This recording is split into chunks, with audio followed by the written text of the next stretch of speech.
Hi guys, this is Catch Fry and Grill Resto.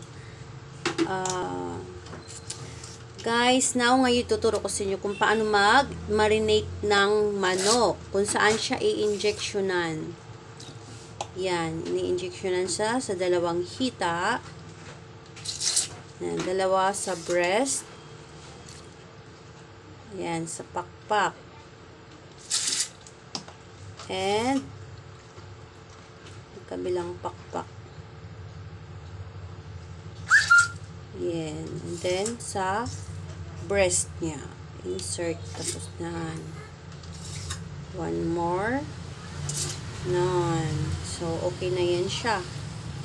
Yan ang purpose niyan, guys, para manipsip yung yung marination ang lasa sa katawan ng manok.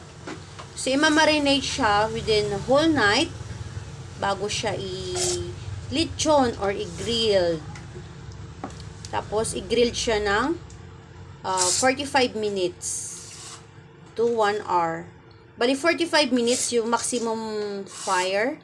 And then, ang 15 minutes, yung paarangayan lang siya. Para maluto hanggang sa loob. Yan. Ganun lang siya, guys.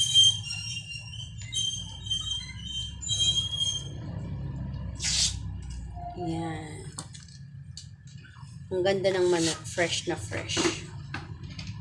Next time, ituturo ko sa inyo kung paano na-marinate yung manok na binabalik-balikan dito sa Catch Fry and Grill Resto.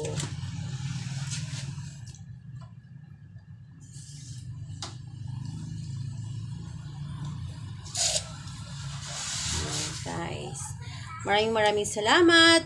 Please don't skip ads while watching, and then please like and share and subscribe my channel, Catch Fry and Grill Resto.